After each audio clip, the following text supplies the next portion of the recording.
Sunbeam seems like a universally overlooked plant. At first glance, it looks pretty useless. To be completely fair, it's a pretty niche plant and definitely not as effective as nearly every other sun producer in the game. For a long time, I was one of the many people who never paid attention to it. But then I did. You read the title, you saw the thumbnail, you know exactly what I'm getting into. In this video, we'll be answering one simple question. Is Sunbeam really that bad?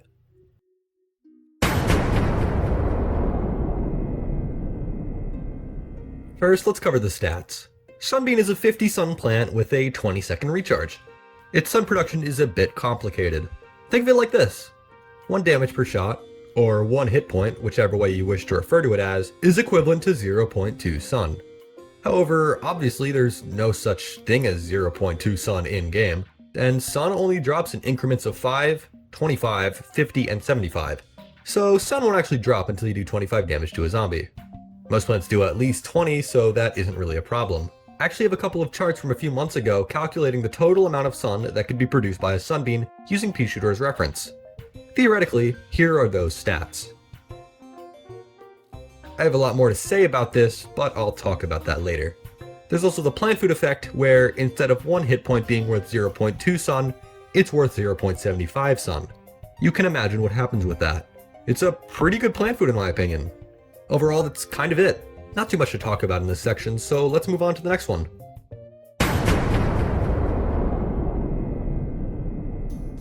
Like every plant, Sunbeam has its pros. For starters, it's very much a low-risk, high-reward plant.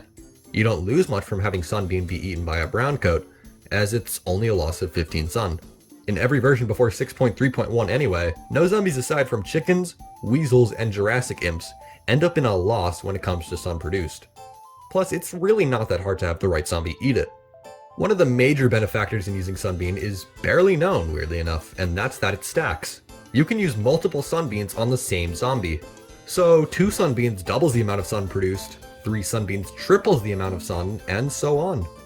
It does require either stalling or pre-planting to get a zombie to eat multiple Sunbeams, but that isn't much of an issue in the first place. Both of these are pretty important to PvZ2's level design. Sunbeam is really good when it comes to levels where you don't have that much free space. Never have more than X amount of plants as one of these.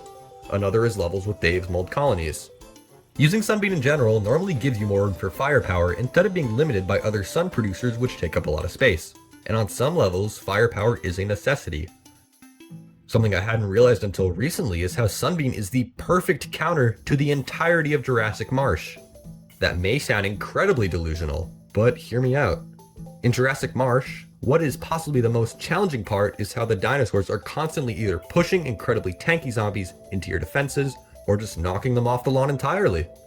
A lot of the time, the victims of these dinos are your sun producers, and not having stable sun production normally leads to a full-on collapse and a game over.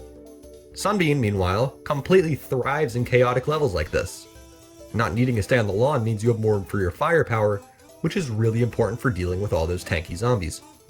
Plus, well, the zombies are tanky. You'll get a great amount of sun from them, definitely enough to win the level. The only zombie that can't eat Sunbeam is the Jurassic Gargantuar, but they rarely appear compared to stuff like Fossil Head, Buckethead, and Bully.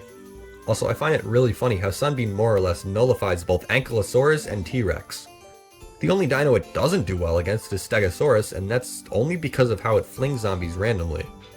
Obviously, it performs well in Dark Ages. Far Future is essentially Sunbeam City, as like in Jurassic Marsh, the zombies are tanky as fuck.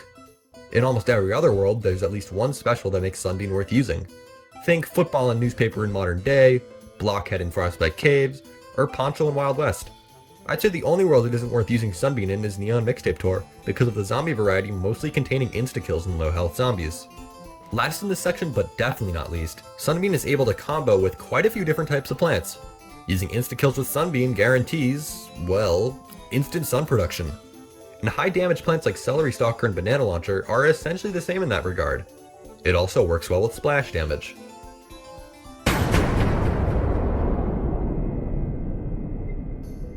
Now I wish I could sit here and say that the only thing wrong with Sunbeam is that it has a slow recharge. Unfortunately, I can't. This plant isn't perfect by any means, and does have some issues that should be mentioned. One of these is how Sunbeam was actually nerfed over PvZ2's lifespan, albeit indirectly. Sunbeam itself was never changed, but a lot, and I mean a lot of zombies had their health stats altered at some point in time. Many had it changed more than once. In modern versions, compared to when they were first added to the game, and especially compared to version 5.8.1, where PopCap randomly buffed a lot of zombies, zombies have drastically lower health stats, so Sunbeam's viability really depends on the version of the game you're playing. An unfortunate yet pretty reasonable downside is that Sunbeam's sun production is actually capped. Remember the image from earlier showing the total amount of sun that a zombie could theoretically produce? Yeah, ConeMex won't actually give you 500 sun. Sunbeam's maximum sun production is capped at 300. It's a pretty big bummer until you remember that Sunbeam stacks, as mentioned before. Pretty much makes up for the sun cap. Sunbeam's plant food also has a cap of 600 sun. That's understandable though, as making 1,875 sun through just one plant food would be incredibly broken. There's a couple more minor things, such as how it needs to be eaten to be activated, and by the specific zombie you're after. That shouldn't be much of an issue though, it's more or less about how you time it. Regardless, most zombies, as mentioned before, either give you a profit or break even. Its recharge also certainly isn't great, and if there was one change I'd make to Sunbeam without making it unfair, it'd be to half its recharge to 10 seconds. If both the recharge was shortened and the sun cap was removed from Sunbeam though, I could totally see it becoming a top tier plant.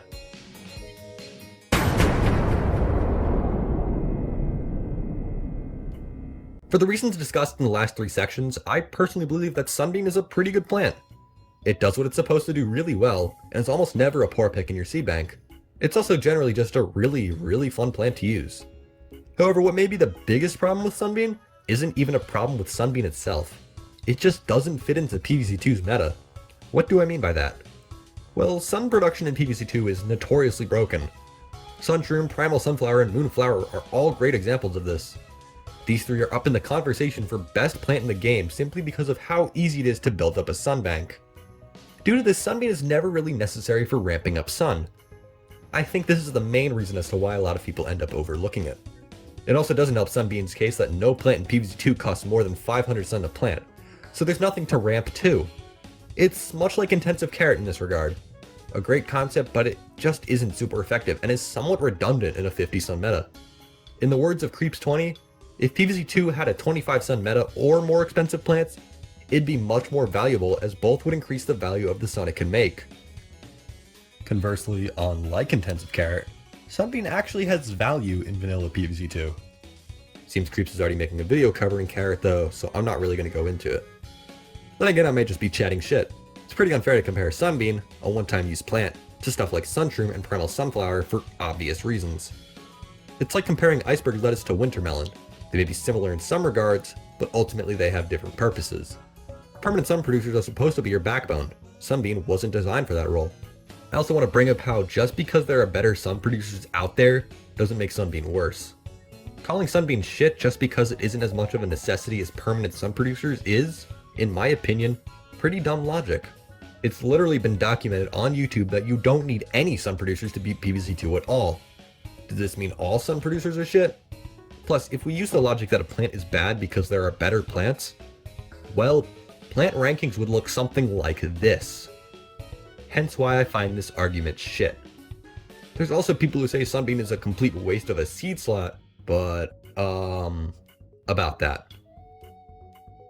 I asked this question at the start of the video, and with everything I've gone over here, I'll ask again. Is Sunbeam really that bad of a plant? It's definitely much more of a beneficial plant than many people make it out to be. There may be a lot of negatives in using Sunbeam, but at the end of the day, almost all of those are pretty minor. Every con regarding Sunbeam itself is just so it wouldn't be completely broken. If you still don't like it, okay, cool. I'm not going to lose sleep over someone's opinion on a virtual fruit. Give Sunbeam a chance though. Take some time to try it out. You'll enjoy it.